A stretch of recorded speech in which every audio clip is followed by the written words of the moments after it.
Hello, Comparative Politics class. Dr. Maiden here, and I am bringing you lecture 4.4, CPO 4.4 on international development.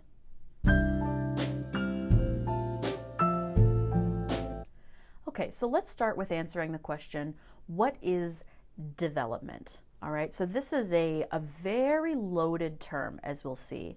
It comes out of post-World War II era, and it's this idea that coming out of World War II, looking at not only the destruction of Europe, but just taking stock of countries all around the world, putting forward this idea that the poor countries of the world ought to look and act more like the wealthy countries in the world. So this is wealthy countries in the world sitting together and deciding, we're going to come up with a plan for poor countries to look and act more like us. We are the standard at which other countries should attempt to meet. Right?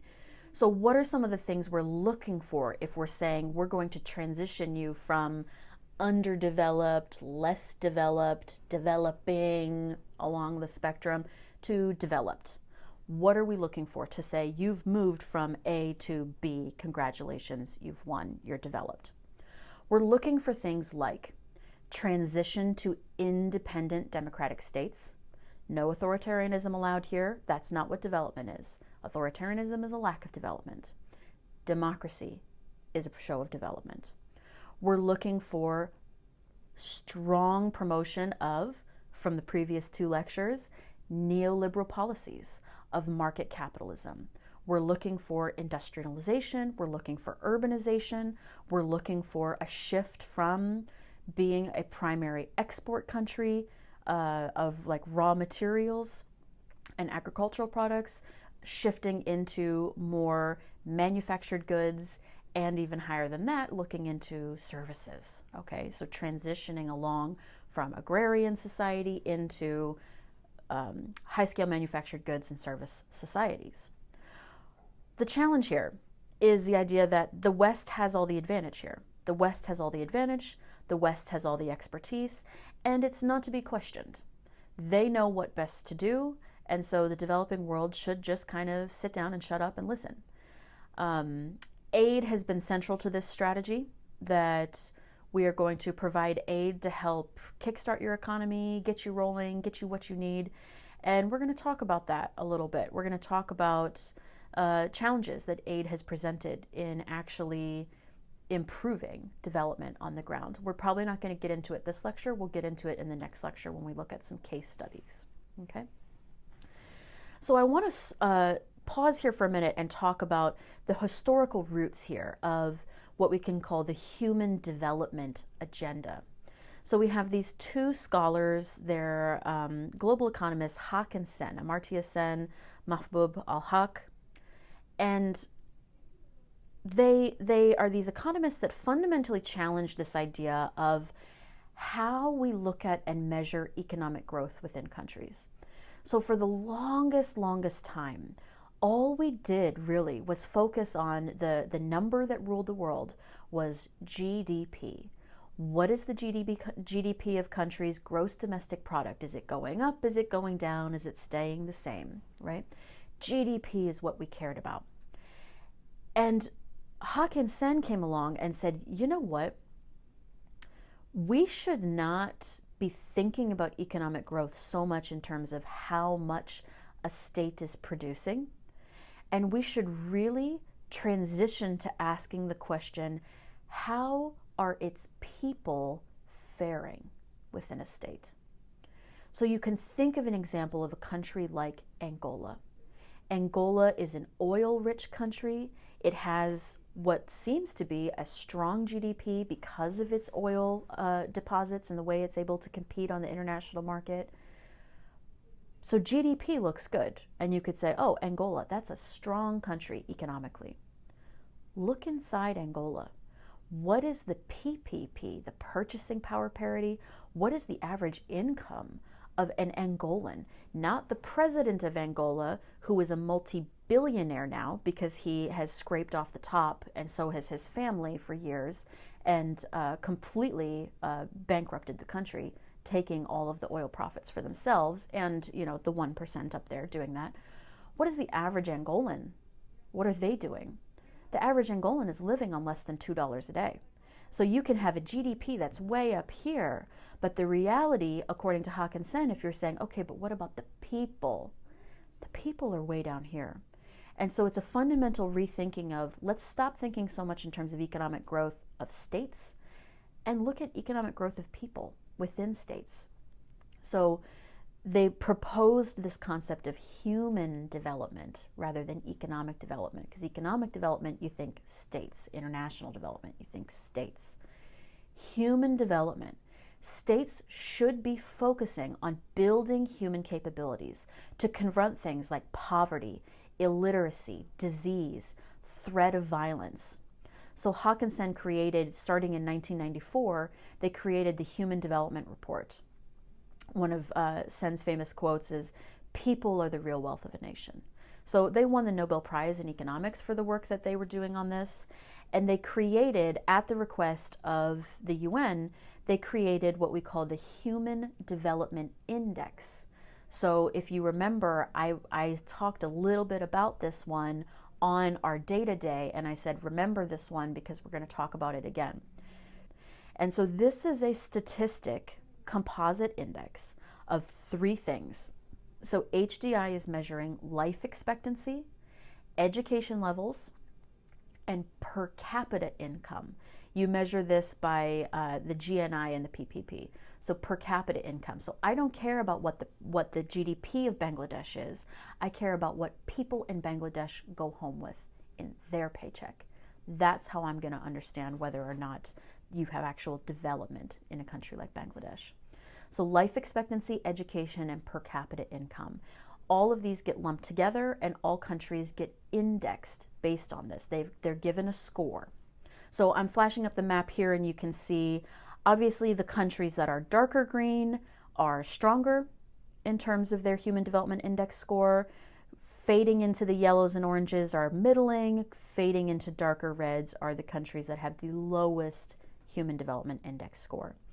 So hopefully this is not too surprising for us as we're looking at this, because we can imagine that the global north, the West, is going to have the strongest numbers, because the whole point with this lecture on international development is that they are the ones that have developed, and they're going to be teaching the rest of the world how to do this. All right? So let's take a pause here for a minute, and we're going to come back and look at some of the key aspects of development and globalization. Take a pause, stretch your legs, and we'll be back in just a minute.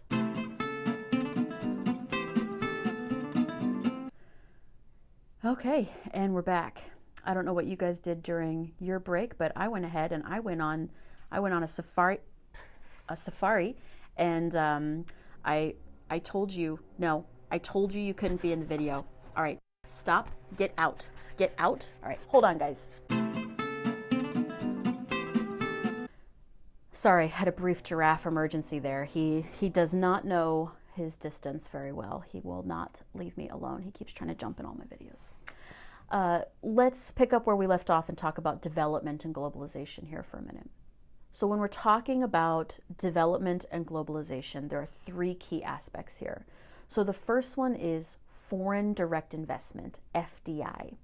And this is investment from abroad in productive activity in another country. So it could be something like the US government investing in the oil industry in Nigeria, something like that, okay? FDI, direct investment in productive activity.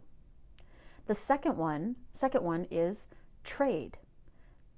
Put simply, the flow of goods and services across national borders. So the fact that we have the World Trade Organization, I talked about that in the previous lecture.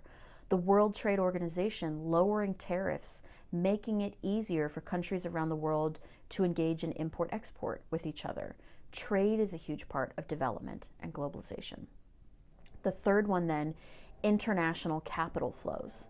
And so this is movement of capital in the form of money across international borders. So what you'll see here with the graphs that I'm putting up, you can see kind of the effects of the top left corner there, the effects of economic globalization. And hopefully what you can see here is, yes, all of these lines are going up, saying that there is improvement, but look at the comparative advantage that Western Europe has over the rest of the world.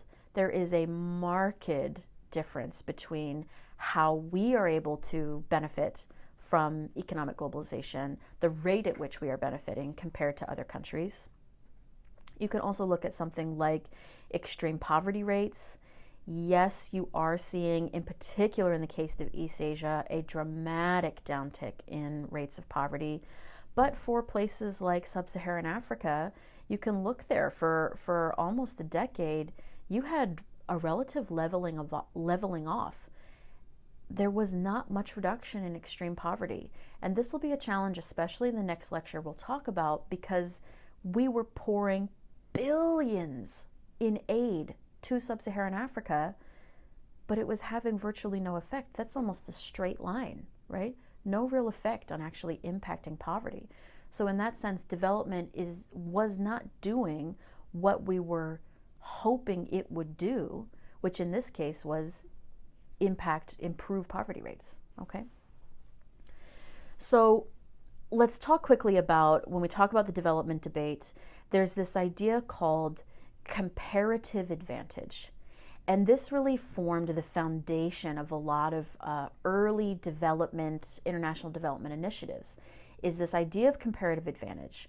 So it's the theory that economic efficiency and well-being within a country are going to be maximized if that country uses the majority of its resources to produce something that it can produce relatively well compared with other countries.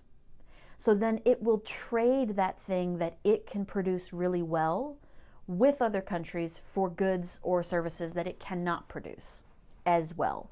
So comparative advantage would be something like Syria going ahead and putting all of its eggs in the cotton growing basket, or DRC with rubber, coltan, cobalt, Malawi with tea, sugar. Okay, so we can keep going down this list, but it's the idea of, I have a comparative advantage. Japan with rice. I have a comparative advantage. I will put everything I have into really cornering the market with this one thing, doing it really, really well, and then I can trade this thing that I'm really good at making for other things that I might need. It sounds good on paper. Here's the challenge, though. Here's the reality. Essentially, what it creates is a system where poor agrarian countries in Latin America, Africa, Asia, they must produce agricultural and raw materials. That's their comparative advantage, at least at the time the comparative advantage argument was in its heyday. That's what they were good at. So that's all they were expected to do. That's all they were encouraged to do. That's where all the aid went. That's where all of the support went, was, look, Malawi, you've got good land here and you seem to know what you're doing. Let's have you grow tobacco. Grow tobacco, grow tobacco. Take everything that you've used for subsistence farming, everything that actually is you growing food, and grow tobacco. Well, what's happening now in the international market with the rate at which people are no longer smoking, right? That's all tobacco is good for, is cigarettes, and you can't hardly smoke anywhere in the US anymore. What good is it? Okay, so you have a market in Malawi that is crumbling, and you have all these farmers saying, but this is all I'm good at, this is all I'm good at, this is all I know. It's generations of tobacco farmers, and they're having to face this brave new world, these challenges of, now what? You have farmers for the first time in their life transitioning to things like soybean farming, peanut farming, just trying out new crops that they've never done before, and it's really scary, okay? So at the same time that you have all these poor and agrarian countries being pigeonholed into just keep growing rice, just keep growing cotton, rich countries can get away with just getting richer and richer and richer as they transition away from low-level manufacturing and agrarian practices into very high manufacturing, computers, smart cars, cell phones, and services, transitioning into the service industry. All right. So comparative advantage was a good idea on paper. It has been very challenging for the fact that it has pigeonholed entire countries by limiting their economy to that one thing that once upon a time they had a comparative advantage in creating. All right. So I'm going to stop there. We're going to have a second lecture here where we're going to go into some case studies and talk about some more critiques of the good governance agenda, the development agenda, and kind of what has happened to create this bottom billion, where we have this whole population of the world that has been left out of the international development agenda. Okay, so I'm going to stop there. Don't forget to go and take your Canvas quiz, and I will see you for the next lecture.